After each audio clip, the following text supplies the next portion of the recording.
ಸ್ನೇಹಿತರೆ, ಈ ಹಿಂದೆ ನಾವು ಮ್ಯಾಕ್ಸ್ವೆಲ್ ಮಾಲ್ಸ್ ಅವರು ಬರೆದಿದ್ದಂತಹ ಸೈಕೋ ಸೈಬರ್ನೆಟಿಕ್ಸ್ ಪುಸ್ತಕದಿಂದ ಕೆಲವೊಂದಿಷ್ಟು ಇಂಪಾರ್ಟೆಂಟ್ ವಿಷಯಗಳನ್ನ ತಿಳಿದುಕೊಂಡಿದ್ದೇವೆ. ಇವತ್ತಿನ ಈ ವಿಡಿಯೋದಲ್ಲಿ ಅದಕ್ಕಿಂತ ಇಂಪಾರ್ಟೆಂಟ್ ವಿಷಯಗಳನ್ನ ನಾನು ಹೇಳಿದ್ದೇನೆ. ಆದ್ದರಿಂದ ವಿಡಿಯೋವನ್ನ ಎಲ್ಲೂ ಸ್ಕಿಪ್ ಮಾಡದೆ ಕೊನೆಯವರೆಗೂ ನೋಡಿ. ಇತ್ತೀಚಿನ ದಿನಗಳಲ್ಲಿ ಮನುಷ್ಯರೆಲ್ಲರೂ ಅಷ್ಟೋ ಇಷ್ಟೋ ಹಿಪ್ನೋಟೈಸ್ ಆಗ್ತಿದ್ದಾರೆ ಅಂತ ಮ್ಯಾಕ್ಸ್ವೆಲ್ ಮಾಲ್ಸ್ ವಿವರಿಸಿದ್ದಾರೆ.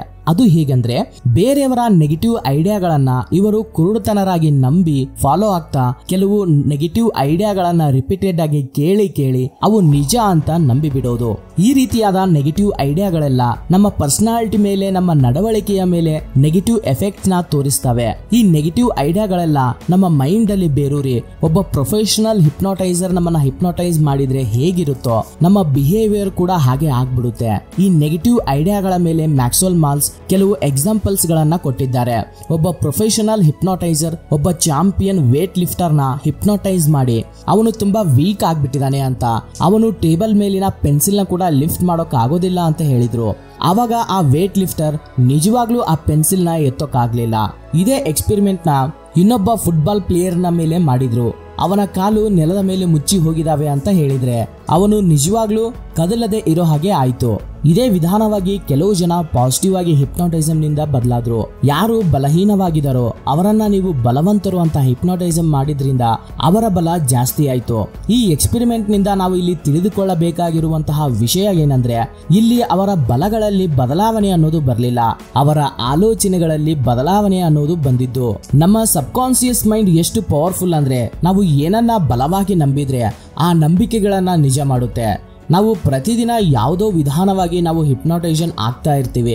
ಅದು ನಮ್ಮ ಪೇರೆಂಟ್ಸ್ ನಿಂದ ಆಗಿರಬಹುದು, ನಮ್ಮ ಫ್ರೆಂಡ್ಸ್ ನಿಂದ ಆಗಿರಬಹುದು, ಅಥವಾ ಟಿವಿಯಲ್ಲಿ ಬರ್ತಿರುವಂತಹ ನ್ಯೂಸ್ ನಿಂದ ಕೂಡ ಆಗಿರಬಹುದು.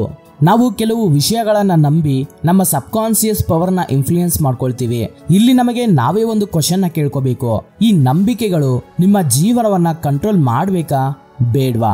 ಇದಕ್ಕೆ ಮ್ಯಾಕ್ಸ್ವೆಲ್ ಮಾಲ್ಸ್ ಏನಂತಿದ್ದಾರೆ ಅಂದ್ರೆ, ನಾವು ನಮ್ಮನ್ನ ಡಿಹಿಪ್ನೋಟೈಸ್ ಮಾಡ್ಕೊಳ್ಬೇಕು, ನಂತರ ನಮ್ಮ ಆಲೋಚನೆಗಳನ್ನ, ನಮ್ಮ ನಂಬಿಕೆಗಳನ್ನ ನಮಗೆ ಬೇಕಾದ ರೀತಿಯಲ್ಲಿ ರೀಪ್ರೋಗ್ರಾಮಿಂಗ್ ಮಾಡ್ಕೊಳ್ಬೇಕು. ಹೀಗೆ ಮಾಡಿದ್ರೆ ನಮ್ಮ ಆಲೋಚನೆಗಳು ನಮ್ಮ ಗೋಲ್ಸ್ಗೆ ಇಂಜಿನ್ ಆಗಿ ನಮ್ಮ ಲೈಫ್ ನ ಮುಂದಕ್ಕೆ ನಡೆಸ್ತವೆ. ನಿಮ್ಮ ಲೈಫ್ ನಿಮ್ಮ ಕಂಟ್ರೋಲ್ ನಲ್ಲಿ ಇರುತ್ತೆ. ಮ್ಯಾಕ್ಸ್ವೆಲ್ ಮಾಲ್ಸ್ ಏನಂತಿದ್ದಾರೆ ಅಂದ್ರೆ, ನಾವು ಯಾರಾದ್ರೂ ಆಗಿರಬಹುದು, ನಮ್ಮ ಜೀವನದಲ್ಲಿ ನಾವು ಎಷ್ಟು ಸಾರಿ ಆದ್ರೂ ಫೇಲ್ ಆಗಿರಬಹುದು, ಆದ್ರೆ ಪ್ರತಿಯೊಬ್ಬರಲ್ಲೂ ನಾವು ಅಂದುಕೊಂಡ್ರೆ ಸಾಧಿಸುವಂತಹ ಗುಣ ಇದೆ. ನಾವು ಏನನ್ನ ಕನಸು ಕಾಣ್ತಿದೀವೋ ಅವುಗಳನ್ನ ನಿಜ ಮಾಡ್ಕೊಳ್ಳೋ ಪವರ್ ನಮ್ಮೆಲ್ಲರಲ್ಲೂ ಇದೆ. ಈ ಪವರ್ನ ನೀವು ಉಪಯೋಗಿಸಿಕೊಳ್ಬೇಕಂದ್ರೆ ನಾವು ನಮ್ಮ ನಂಬಿಕೆಗಳನ್ನ ಬದಲಾಯಿಸಿಕೊಳ್ಬೇಕು. ನಾವು ಯಾವ್ದ್ರಲ್ಲಾದ್ರೂ ಸಕ್ಸಸ್ ಆಗ್ಬೇಕಂದ್ರೆ ಅದು ಸ್ಪೋರ್ಟ್ಸ್ ಆಗಿರಬಹುದು, ಬಿಸ್ನೆಸ್ ಆಗಿರಬಹುದು, ನಮ್ಮ ಕಮ್ಯುನಿಕೇಶನ್ ಅಲ್ಲಿ ಆಗಿರಬಹುದು, ಈ ರೀತಿಯಾದ ಎಲ್ಲದರ ಮೇಲೂ ವಿಜಯವನ್ನ ಸಾಧಿಸಬೇಕು ಅಂದ್ರೆ ನಾವು ಏನಾದ್ರೂ ಕೆಲಸ ಮಾಡ್ಬೇಕಾದ್ರೆ ಆ ಕೆಲಸದ ಬಗ್ಗೆ ಆಲೋಚನೆ ಮಾಡಬಾರ್ದು. ನಾವು ತುಂಬಾ ರಿಲ್ಯಾಕ್ಸ್ಡ್ ಆಗಿ ನಮ್ಮ ಸಬ್ ಕಾನ್ಸಿಯಸ್ ಮೈಂಡ್ ನ ಕೆಲಸ ಮಾಡೋದಕ್ಕೆ ಬಿಡಬೇಕು. ಇದರ ಅರ್ಥ ಏನಂದ್ರೆ, ನಾವು ಮಾಡೋ ಕೆಲಸದ ಮೇಲೆ ನಮಗೆ ಆಲ್ರೆಡಿ ಪಟ್ಟುತನ ಇದ್ರೆ ನಾವು ಆ ಕೆಲಸವನ್ನ ದೊಡ್ಡ ಆಲೋಚನೆ ಇಲ್ದೇನೆ ತುಂಬಾ ನ್ಯಾಚುರಲ್ ಆಗಿ ಮಾಡ್ಬಿಡ್ತೀವಿ. ಅದೇ ಆ ಕೆಲಸದ ಮೇಲೆ ನಮಗೆ ಅವಗಾಹನೆ ಇಲ್ಲದೆ ಹೋದ್ರೆ ನಮಗೆ ಆಲೋಚನೆಗಳು ಜಾಸ್ತಿ ಆಗಿ ಹೇಗ್ ಮಾಡ್ಲಿ, ಏನ್ ಮಾಡ್ಲಿ ಅಂತ ಆ ಕೆಲಸವನ್ನ ಸರಿಯಾಗಿ ಮಾಡೋದಿಲ್ಲ.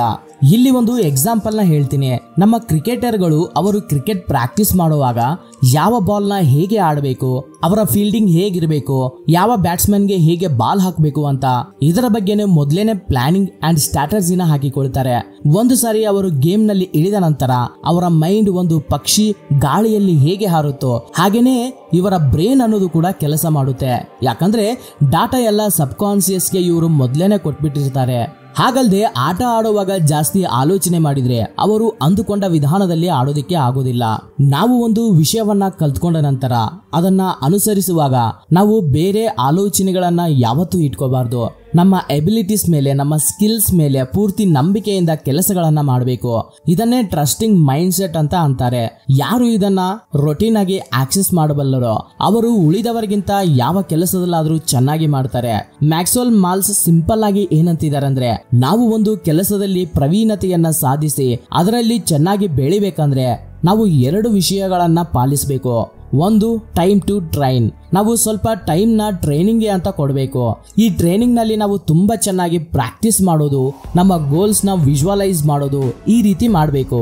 ಎರಡನೇದು ಟೈಮ್ ಟು ಪರ್ಫಾರ್ಮ್. ನಾವು ಪರ್ಫಾರ್ಮೆನ್ಸ್ ಮಾಡುವಾಗ ನಮಗೆ ಯಾವ ವಿಧಾನವಾದ ಆಲೋಚನೆಗಳು ಕೂಡ ಇರಬಾರ್ದು. ಸಿಂಪಲ್ ಆಗಿ ಹೇಳ್ಬೇಕಂದ್ರೆ ನಾವು ಪರ್ಫಾರ್ಮೆನ್ಸ್ ಮಾಡುವಾಗ ನಮ್ಮ ಕಾನ್ಸಿಯಸ್ ಬ್ರೈನ್ ನ ಆಫ್ ಮಾಡಿ ನಮ್ಮ ಸಬ್ ಕಾನ್ಸಿಯಸ್ ಸಕ್ಸಸ್ ಮೆಕಾನಿಸಮ್ ನ ಆನ್ ಮಾಡಿ ಅದನ್ನ ಕೆಲಸ ಮಾಡೋದಕ್ಕೆ ಬಿಡಬೇಕು. ಇದನ್ನೇ ಲೇಖಕರು let your success mechanism work for you ಅಂತ ಹೇಳ್ತಿದ್ದಾರೆ. ಕೊನೆಯದಾಗಿ ನಿಮಗೊಂದು ಸಣ್ಣ ಕತೆ ಹೇಳಿ ಈ ವಿಡಿಯೋವನ್ನ ಮುಗಿಸ್ತೀನಿ. ಒಬ್ಬ ತಾತ ತನ್ನ ಮೊಮ್ಮಗನ ಹತ್ರ ಹೇಳ್ತಿದ್ದಾನೆ, ಪ್ರತಿ ಮನುಷ್ಯನಲ್ಲಿ ನಿರಂತರ ಒಂದು ಯುದ್ಧ ಅನ್ನೋದು ನಡೀತಾನೆ ಇರುತ್ತೆ. ಈ ಯುದ್ಧ ಅನ್ನೋದು ಎರಡು ಸಿಂಹಗಳ ಮಧ್ಯೆ ನಡೀತಾ ಇರುತ್ತೆ. ಒಂದು ಸಿಂಹ ಯಾವಾಗ್ಲೂ ಆನಂದವಾಗಿ ನಂಬಿಕೆಯಿಂದ ಉತ್ಸಾಹದಿಂದ ಇರುತ್ತೆ. ಇನ್ನೊಂದು ಸಿಂಹ ಯಾವಾಗ್ಲೂ ಕೋಪದಿಂದ ಏನಾಗುತ್ತೋ ಅನ್ನೋ ಭಯದಿಂದ ಅಪನಂಬಿಕೆಯಿಂದ ಇರುತ್ತೆ.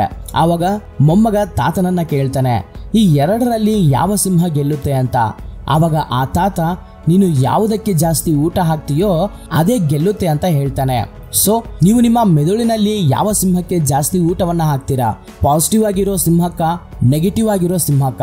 ಕೆಳಗೆ ಕಾಮೆಂಟ್ ಅಲ್ಲಿ ತಿಳಿಸಿ. ಈ ಪುಸ್ತಕದ ಮೇಲೆ ಇನ್ನೂ 1 ಅಥವಾ 2 ವಿಡಿಯೋಗಳನ್ನ ಮಾಡಿ ಇನ್ನೂ ಕೆಲವೊಂದಿಷ್ಟು ಇಂಪಾರ್ಟೆಂಟ್ ವಿಷಯಗಳನ್ನ ಕೊಡ್ತೀನಿ. ಈ ವಿಡಿಯೋ ಏನಾದರೂ ನಿಮಗೆ ಇಷ್ಟ ಆಗಿದ್ರೆ ಲೈಕ್ ಮಾಡಿ, ನಿಮ್ಮ ಸ್ನೇಹಿತರಿಗೂ ಕೂಡ ಶೇರ್ ಮಾಡಿ. ಇದೇ ರೀತಿಯ ಮತ್ತಷ್ಟು ಇನ್ಫಾರ್ಮೇಶನ್ ವಿಡಿಯೋಗಳಿಗಾಗಿ ನಮ್ಮ ಚಾನಲ್ನ ಸಬ್ಸ್ಕ್ರೈಬ್ ಮಾಡಿಕೊಂಡು ಪಕ್ಕದಲ್ಲಿರುವ ಬೆಲ್ ಐಕಾನ್ ಆನ್ ಮಾಡಿ ಇಟ್ಕೊಳ್ಳಿ ಅಂತ ಹೇಳ್ತಾ ಇವತ್ತಿನ ಈ ವಿಡಿಯೋವನ್ನ ಮುಗಿಸ್ತಾ ಇದ್ದೀನಿ. ಮತ್ತೊಂದಿನ ಮತ್ತೊಂದು ಹೊಸ ಟಾಪಿಕ್ ಜೊತೆ ನಿಮ್ಮ ಮುಂದೆ ಇರ್ತೀನಿ, ನಿಮ್ಮ ಸಹೋದರ. Thank you for watching this video. ಜೈ ಹಿಂದ್.